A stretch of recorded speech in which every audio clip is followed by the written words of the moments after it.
Yo, it's your boy, Gouda Say Cheese, live and direct here at LIV Nightclub, located at the Fountain Blue, Las Vegas.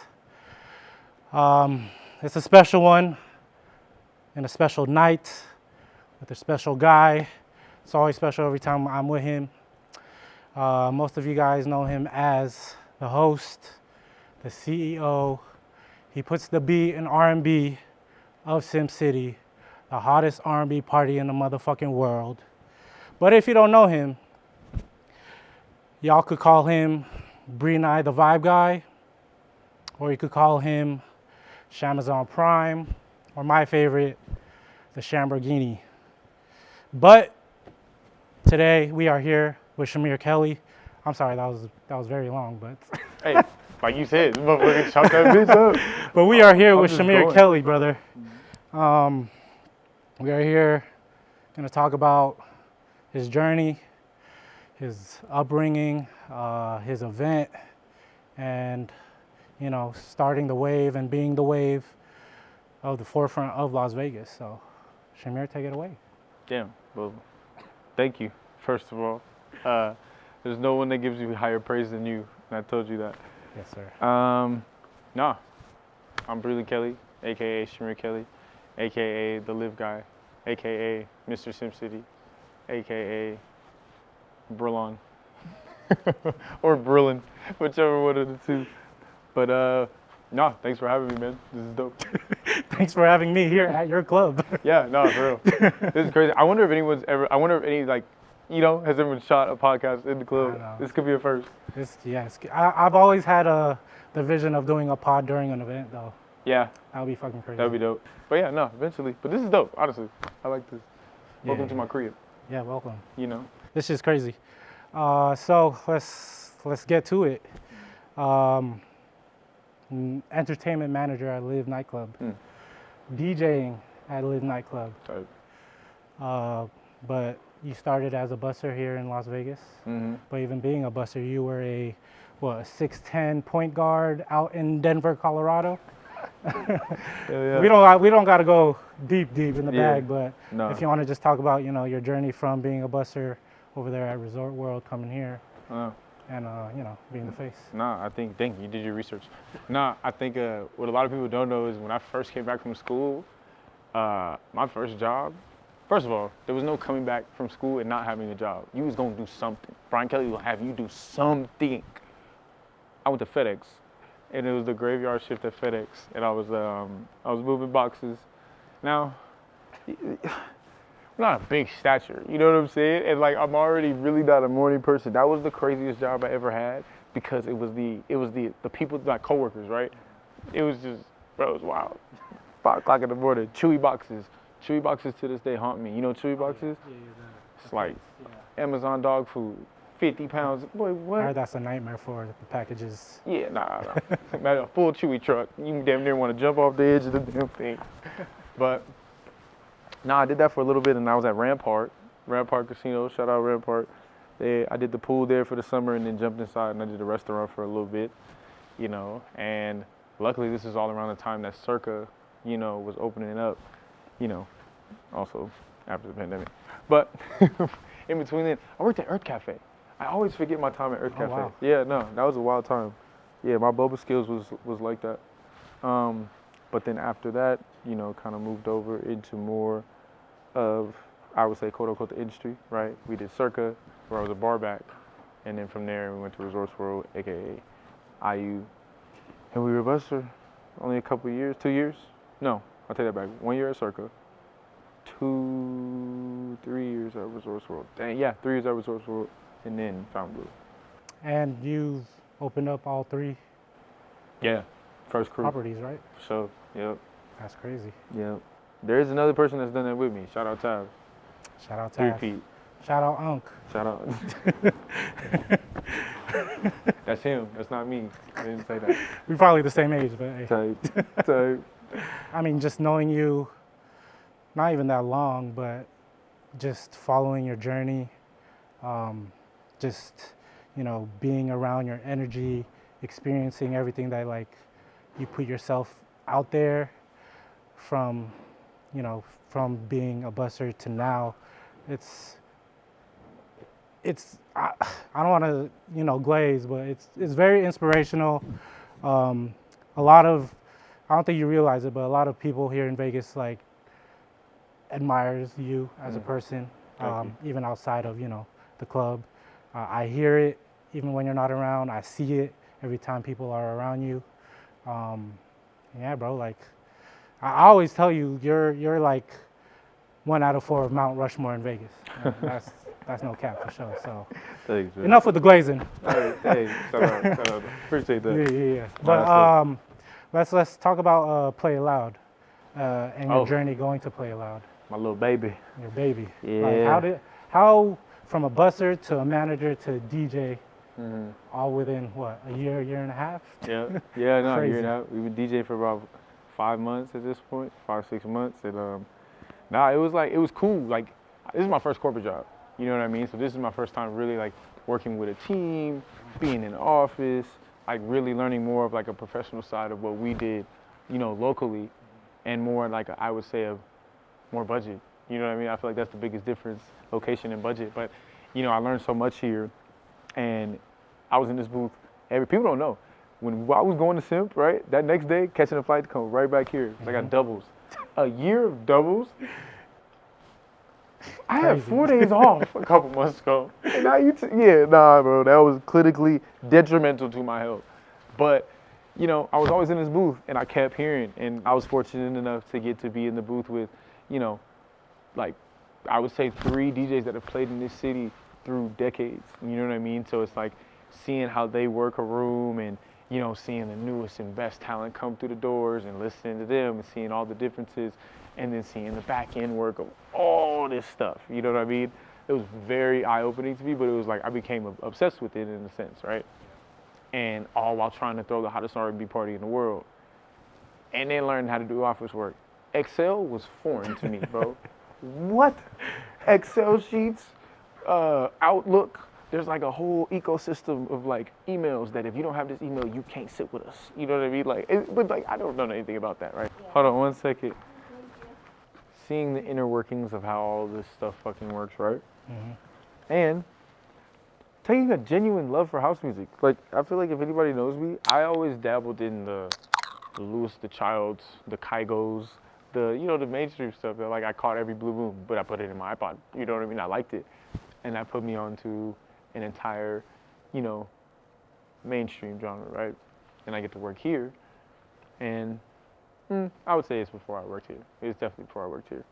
It was multiple people that influenced my festival life. Your right? taste in music. Why'd you choose house music? You're obviously like the host of an R&B party, a lot of, your colleagues, the people you're surrounded with listens to hip hop, but you decided to go to a genre that your circle aren't familiar with. Tell me like what made you want to do house? I mean, going back to even just being young, shout out to my pops, because my dad, without even knowing it, my dad was a house head. You know what I mean? He listened to a lot of, instrumentals, especially, wasn't always rap. Watercolors was a big thing. Sirius XM radio and Watercolors. Yeah. A lot of instruments, you know what I'm saying? And I've always remember car rides with him. And then getting older, he does listen to people like Disclosure, right? Disclosure. Latch was his jam, bro. I'm telling you. And like, just little things here and there that make me pique interest, right? In just the overall sound of music. I'm not gonna say like I'm a house head, right? I know what I like, and I like good music, and I feel a certain way with house, right? It's more of a party for me to where R&B and hip hop. We did SimCity before the lovey-dovey shit. You know what I mean? We did SimCity for the nostalgia. We did SimCity for the groove, right? I say the R&B and hip hop now is just not like that. I can't really dance to a lot of the stuff that I listen to anymore, unless I'm listening to old school R&B and hip hop or house music. And then it's just a style of house that nobody really knows, because I hear so many people say they're not really into it, but they don't know what they're not into, because I didn't know what I was into. I knew what I didn't like. I ain't no headbanger. You know what I'm saying? I ain't the first one to go down in the wastelands at EDC, but and with house and with this, like, Yeah, I get up here and I completely, like, no joke. Even I'll say this, even hosting Sim City, you know, we hosted some great shows together, you know, and even then, like that, it is nothing compared to this. Yeah, house music for sure is one of its kind. And what Skep to say, you don't really love music until you know house music. Nah, but like that's real shit, and it's like, you know, what? I had my mom in here a couple of weekends ago listening to house music. You know what I mean? Jamming out, because there's something for everybody. You just gotta, it's however you put it out. Cause I can't even knock a hardstyle dude or a dubstep guy. You know what I mean? Because somebody out there thinks that is the shit. Yeah. Like, that's the coldest thing he's ever seen, right? And that's his vibe, that's his style, that's his flavor. And then what I'm also realizing is that, like I said earlier, like at the end of the day, like picking a DJ and picking a, you know, a collective is just what your vibe is. You know what I'm saying? And how many people fuck with your vibe and how many people want to be a part of your vibe and experience you and your vibe to then let that be a part of them, you know? And I ain't the only motherfucker that's gonna look like this and appreciate house music, right? So let's educate, cause it's fun over here. I ain't gonna what? It's creative, it's fun. You know what I'm saying? Like, and it's just, it's a lot of what you don't know, but sometimes what you don't know can change everything. Your outlook, yeah. You know. Also, being in the club and living in the club 365 days out of the year, it's our job to book talent, right? So of course I'm gonna go out and hear new sounds and things that are different and things that are popping anywhere besides Vegas, right? Because that's all that's coming to Vegas to get a hit. As I'm doing so, I'm also hearing what's played in the club. Those two things are not correlating to me, right? This is the entertainment capital of the world. Why are we not looked at as the hottest place for new music, right? The hottest place to display talent, right? So like, okay, along the way, Vegas got fucked up, you know, a lot of things, a lot of corporate life is now coming to play over the overall, it's shading the overall party, right? So we still got to make our way, especially in a dying market. Let's just say that. You know, we have to find ways as Vegas as a whole, not just live like, we have to find ways to give people that experience to make Vegas popping again, to make Vegas the place to go. Because right now, it's everywhere else. But I don't blame you. But how do you keep up, right? So in my mind, what's something new? What's something fresh? I don't even plan. Come on. Fresh and new, right here, Shamir Kelly. Fresh and new. And it's like, it's brand new. I don't even know what half of it. Like I'm learning as we go, right? And I'm finding shit that I feel like is digestible to both sides, right? We got a whole community that's coming strictly that only knows R&B, right? What I have to play has to be in somewhat way digestible to them, for them to catch a beat to it, to then, you know, be willing to experience. Then you can educate, and that's like the whole thing, right? Yeah. Now, don't get it twisted. I also look at the competition in the booth, and I don't see myself as very far off, only because like, it's a different vibe, it's a different feel, and the goal is to fucking party. When's the last time you had a good night at the club? Play Loud, 316. Should have been there. For real. Like, when's the last time you had a good night at the club? No, 316, Play It Loud. Before that? 116 at Substance. Before that? Sim City, 1229 at Dre's. If it wasn't a leverage event. I wouldn't be at the club. That just shows y'all should pop out to a leverage event, because I only pop out on a leverage event. True. So we just need to, you know, stay at it. And I think we're doing that with the lineup that we have. We have one of the craziest lineups in the world. I don't care what nobody says. When you go all the way from the pinnacle, the grand poobah, if I could hold Simba up like this on top of the mountain, he would look like John Summit. He would look like John Summit. Yeah. That's who that. And then you got Dom, and you got the Stash, right? Yeah. And then you got the Latin lover from the UK, right? Yeah. But enough with the big artist. I want to talk about how not too long ago in Vegas, you wouldn't see a local DJ up in this booth. That's a fact. From what I see, this guy made it happen. I don't see anybody. I haven't seen anybody else do it. But I would have to say this guy for sure is putting locals on, especially here at LIV, the biggest nightclub in Las Vegas and Miami. But let's talk about that, like the locals starting to go on to the mainstream of the Strip, and how important that is to, you know, the city, to you, and everybody around you. I mean, for me, I think it's been, you know, yeah, dope. I don't, you know, sometimes we just working, you know what I mean? So you don't really think about it in too deep of like, you know, how big these moments are for some people, right? But like, you know, as I've gotten older and as the stages have gotten bigger, right, you start to see how much this stuff means to people. And then you start to see how much it means to just like the city, like you said, and like people now see themselves being in position maybe to one day, hey, be able to be on these stages, right? Or play at these shows or open for these acts. And not only that, like there's some people in the city that have grinded, right? And if this wasn't the position that we were in, right, I don't know if they would ever get these opportunities, right? And that's not something I'm not cool with that. You know what I mean? It's like, yeah, we can go and find these people from all over the world to, you know, go do a job for us, right? But who's better than your own backyard, right? I don't know. And I find more like joy in what we're doing, right? At the end of the day, it's nightlife. But like giving back to the city through nightlife is something that I hold dear because it was interesting getting here, right? And I know how hard of a road it is for a lot of people, and I didn't even have it that bad, right? So why not do what we can? And they earned it, you know what I'm saying? I'm not giving handouts, you know, I reach out to people that I feel that I would want to put my name on, and two, also feel like they're not just another Vegas DJ, you know what I mean? They have their own style, their own flair, you know, there's some song selections forward, not trying to play for the Vegas crowd. You know what I mean? I don't want people that do that. I want to let your nuts hang. You know what I mean? And I think in doing that, right, it'll create a snowball effect, maybe, to go to the other clubs. Because let's just, I mean, hey, this wouldn't be the first time clubs have programmed behind leverage programming. You know what I'm saying?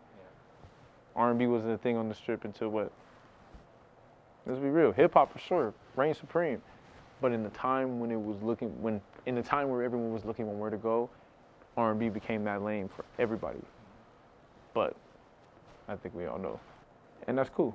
Yeah. You know, but to say all that to say, you think about why people haven't reached back into the city, right? And there's multitude of reasons on why things happen in the industry, right? It's never really anybody's job to go and help anyone, but it's also a lot of things that behind the scenes people don't know. You know what I mean? And it's very easy to get caught up in the negative side, right? But in reality, it's a business. You know what I mean? Things need to be ran a certain way and look a certain way for said business to be successful because this is a competitive city.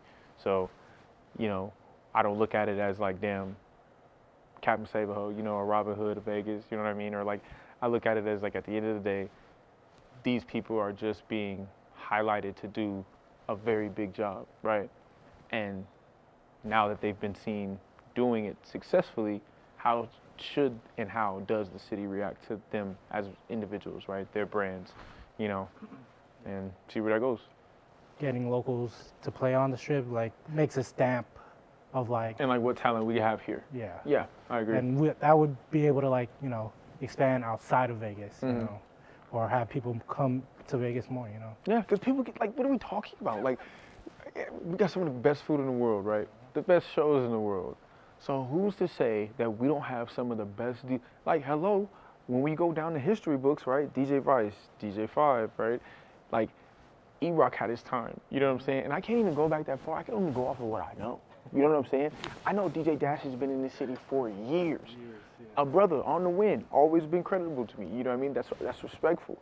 You know, Booza can play any room in the world because he's mastered so many markets that he knows how to play. Like, I gotta give it to him. And that's Vegas, you know what I'm saying? But now, take that. On the other side, how many people and artists have made it out of Vegas? Dizzy Wright is the only. Neo don't claim the city. Sorry, everybody. You know, I found out Neo that was from here too. Neo don't claim it. He went to Western. What? Like what? He don't. And then, but that's why I don't nobody remember him, because in that picture he probably had hair. Nah, it was. Damn, ball for life. That's crazy. You don't even give him a chance. But like, you know what I mean? Like, this is right. You know what I'm saying? There hasn't been a Vegas. And what the fuck? Damn that. You know what I'm saying? We're not doing a good enough job locally to put ourselves in position to be looked at as competitors. Yeah. You know what I'm saying? Trendsetters. Like, when you think of big room, or when you think of being able to play in big rooms, you have to think of Vegas, right? And if you have dudes that live in this ecosystem and day in and day out have digested this whole thing, right? And they're able to spit fire at you faster than a fucking Kentucky Western for any type of like setting, you know what I mean? Like, no. Like, that needs to be held to a very, very high standard. And I think we're slowly doing that. Danko, dog. Crazy. Cap, dog, right?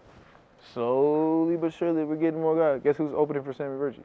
AR. What a ball drop, right? Local ball, because you know, like, these people were one, good, dogs, right? Gonna get the job done, and they're gonna take it serious, right?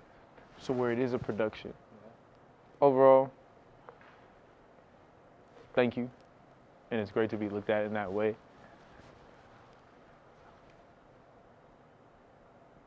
But at the end of the day, I think and hope that sooner or later the city starts to pay attention to that too, right? And see that there's a reason these people are being called.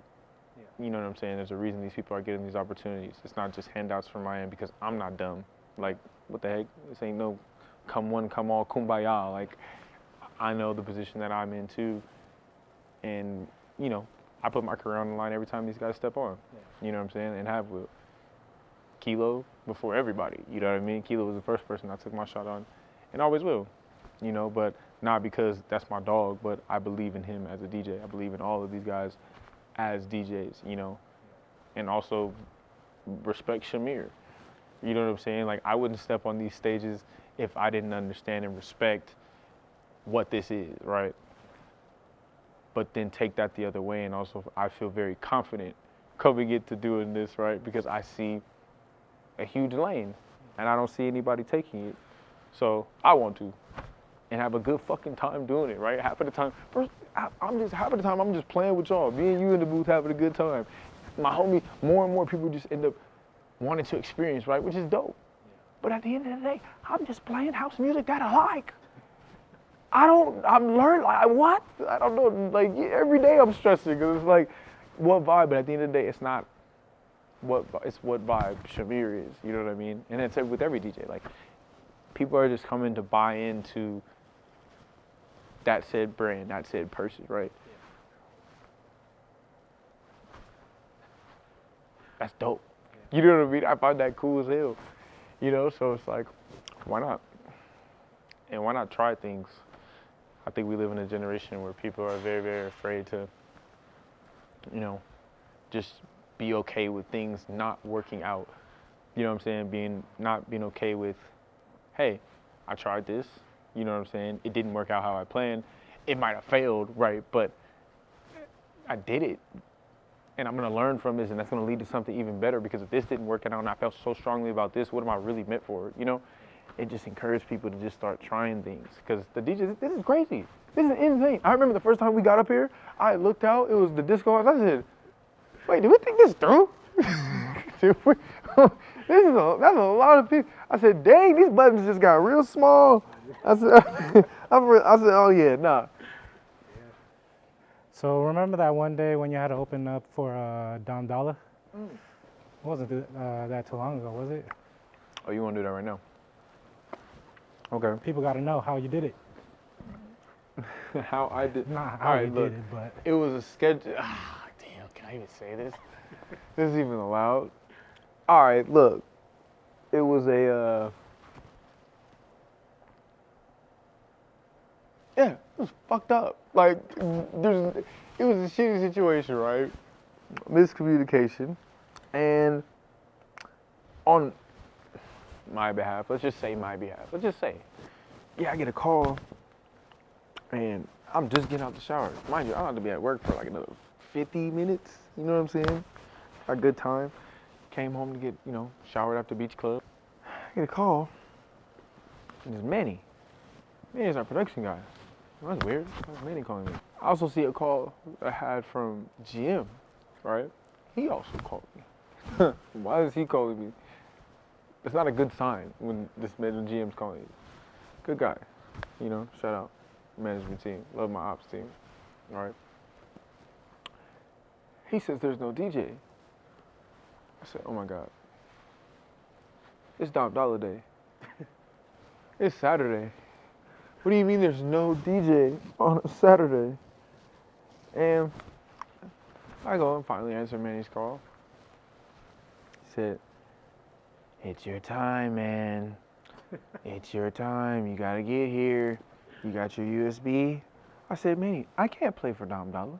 I don't even know what Dom Dollar play. I mean, what? I don't even know what I'm supposed to play. In this USB right now is nothing for Dom Dollar. Right? He said, well, you gotta get here. He said, Jared has his USB. He only has 20 songs. He's like, get here. You got it. Hangs up just like that. So he texts me, says, where you at? Sends me a picture. It's Jared in the booth. There's people starting to come in. Jared looks like a deer in headlights because God only knows what he has on that fucking USB. I don't think it has anything mainstream, poppy, or dancey, nothing. So I'm driving safely over to Fountain Blue. In my mind, I'm like, okay, what are you supposed to think when you're driving over to play in front of a whole bunch of fucking people that you've never... This is the biggest crowd I've ever played in front of, and I'm walking into it, right? So, WWJD. What would Justin do? Bieber. And you know what he would do? He would turn on journals. And he would go right to, ooh, what's that? Girl, you don't know how I feel. Nah, but I did have to get it together. And then I walked upstairs. And by the time I hit the door, I was no longer, I had to be Shamir. Al Shamir, brother. Shamir. Switch on. Mm-hmm. And, yep, we opened it up. Mark Eaton came at his respected time. And he closed it up. Well, sorry, he finished opening it up, and then Dom came on. And then I got a video afterwards. I had closed. It was lit. You know, Dom came up. Squeeze, please. Shout out Clutch. That was a great video.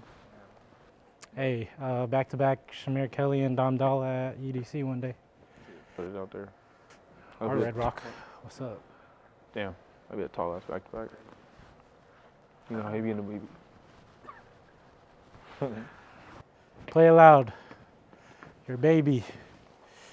Let's talk about how you came up with Play It Loud and why the name Play It Loud. Well, GameCube. GameCube. Yeah, you remember the GameCube? Mm-hmm. I really liked the GameCube. I was actually playing the GameCube more than I was playing PS2 or anything. But overall, I wanted to make a show, right, that we could have on Sundays to bring in an EDM crowd that maybe might not be so mainstream. Develop into its own little underground type of thing, right? And I wanted it to highlight the hidden gems in the city because they're always going to be here, right? And who doesn't want to play, or who doesn't see their career kind of elevating, being able to play at the newest nightclub? Not only the newest nightclub, but one of the most, sought after clubs in the world, I would say, right? And yeah, it was meant to be, because one, there's no structure to how I was playing, in the beginning, right? There's no structure to how I'm playing right now, right? At the end of the day, I just want motherfuckers to come and listen to this shit, right? Because they're hits. I'm not hearing nothing. Unless if I play a bad one, guess what? It's probably gonna be a bad one for 15 seconds. Because on the 16th second, it's a banger. So it's at the end of the day, if you want to make people feel you too, not only do you have to play on the grand stage, right? You also got to play it loud, right? Hiding behind the decks or hiding behind a whole bunch of, everyone else's hits. All right, we already play that. We play all the hits here. What you got? You know what I'm saying? What are you going to bring to the table? And I think it was cool setting the whole thing off with Danko, you know what I mean? Because I feel like he's one of the few in the city that are technically sound, right? But also, he hears all of the music. You know what I'm saying? So it's I call him Stephen Hawking, with this whole how shit, because yeah, no, he's very talented, right? And he's one of the few. There's a multitude of guys out there that just need the platform. And then let's see what they do with it. You know what I'm saying? We talk about so many artists from this said place, so many people from Chicago, so many people from Detroit, you know what I'm saying? So many people from Cali. You know, we don't talk about Vegas. Why? What do you think? That was a loaded question. I think it just comes down to, like what we talked about before, culture. Like, I think having the identity is gonna start like expanding these artists outside of Las Vegas.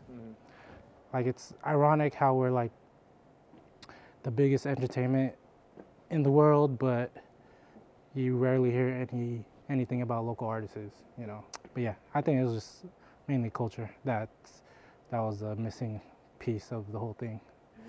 What do you hope to achieve within that brand? With Shamir? Yeah, let's do Shamir. Okay. What do I hope to achieve with Shamir? Nothing, really. I feel like Shamir's the outlet of everything that I have going on. You know what I mean? I feel like, you know, with corporate life and real life, and I say corporate life, with live life and real life, and, you know, still trying to figure a lot of things out, you know, just in life in general. You know, this is the one thing I got that kind of lets me just be for a second. And nobody really knows Brilan, right? Everyone just sees me at the club, or you see me at Sim City. Not a lot of people know me because I did come out of nowhere, you know, but I've always been really tight within my own circle. But yeah, like, this is so I cope with all of that. And it's crazy because it's only been a few months, but it just shows like how long I've been waiting for something to just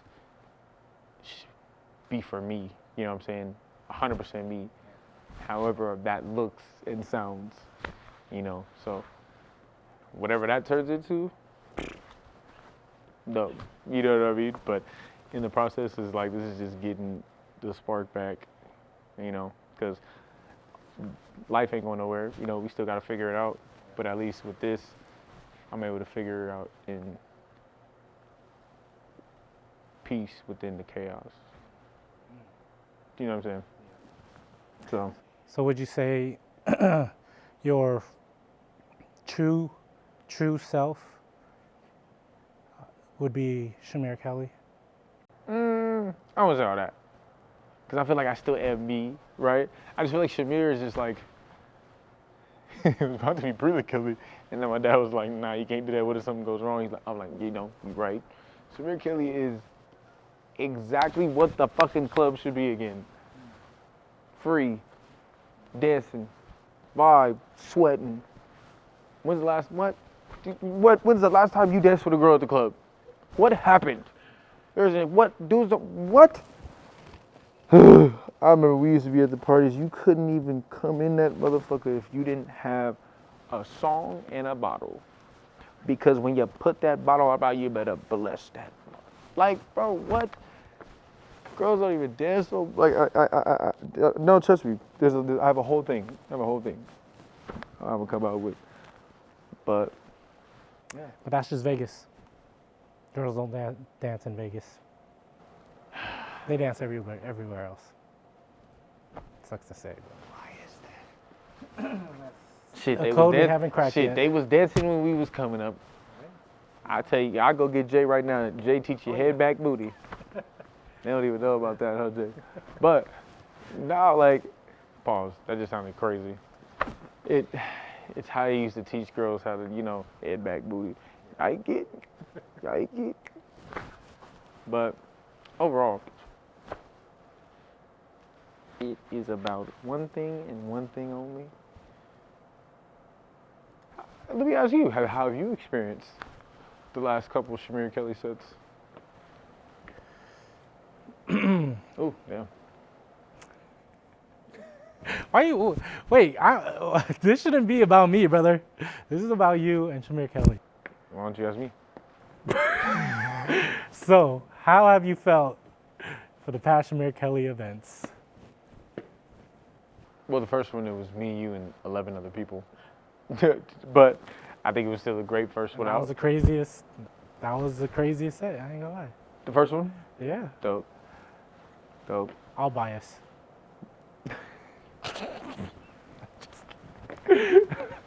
Nah, I mean, it was that one was dope. That one was dope. Just seeing everybody for the first time and being able to do it, right? And then going over here.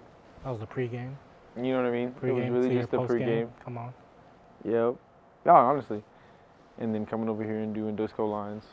It's all been cool, you know, but at the end of the day, I'm still trying to figure out what my vibe is. I'm around so much talent, you know, it's easy to get lost in other people's sounds, right? But originally, I know how I wanted to come in playing this, and I think moving forward, from here on out, everything you hear is going to be more of Shamir. And it's different, but it's funky, it's groovy. And we're not playing for the fellas. Like, you know, everything's so hard right now. Everything's so hard, and like, it don't have to be so hard. And that stuff's great. Like, don't get me wrong. Like, that shit is dope. You know, there's a time for it. But I don't want to do that. If girls ain't dancing, I'm good. And if girls aren't dancing, that means that there's a really big problem here. Because why are there women in the mosh pit? What? What the hell? I saw some girl Spartan kick another dude, and I'm just wondering what happened to, no. But it's gonna be exciting. A lot of things coming up.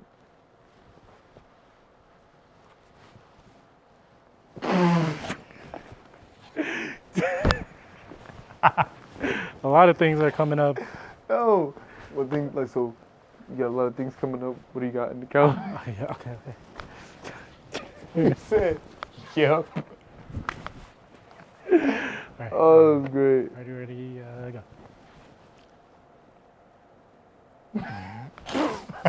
So what do you have on your calendar? What's up and coming? What's coming and up? I'm going crazy. So what do you have coming up in 2025 for Shamir Kelly? 2025? Yeah. We're in April. 4 months in already. That's Dead crazy. ass. Well, next week, I'm opening for Shimza. You know, one of the best DJs to come out of South Africa. You know, works heavily with Black Coffee. I'm personally my favorite Afro House DJ, you know, and I think that'll be a cool new vibe to put into the club. We'll see how that goes. That same night, headlining over at Ego for a 4 a.m. set. We'll definitely see how that goes. It's gonna be wild. You know, He said 4 a.m. guys. 4 a.m. Club Ego. Yeah, Club Ego, Tom Sarah, Sunrise, you know, meet you there. Day club, sleep, Club Ego. Come on. Yeah, honestly, at that point. But what else? Yeah, in May, EDC week, we have a very big opening for that, so stay tuned. Yeah, that's probably the biggest one of the year, to be real, so far. And then from there, you know, we just finding a whole bunch of music and, you know, stealing everything I can from Skunks and Vegas SoundCloud, you know. Yeah. More live dates. So overall, you gonna fucking close it? Yeah, so that's about it, you guys. Hey, we be thugging, but We be raving it. come on. You know, thank you for having me. Thank you for the space. Catch Shamir Kelly coming to you live from the 702. I need more from you. And we out. And we out. All right. Hey, appreciate you letting me come through. You know, hope you felt like you were at home. You know. I damn near don't leave the place. I'm with this guy all the time. Locked in. Come on. L forever. Damn. We out here. That's a lockdown. That is wild. Forever. You think Cane's is open? Hey, DJ, drop that shit. Come on, you gotta drop it, bro. You can't let me leave. You been hanging like this, bro. Hey, DJ. Drop that shit. Don't do this to me, please. Hey. The mixer's not on. That's gonna be your fucking tag, bro. Hey, Shamir, drop that shit. God. I don't want that tag. Can you drop it, bro? The mixer's not on. Okay. We out of here. Peace, guys. Thank you.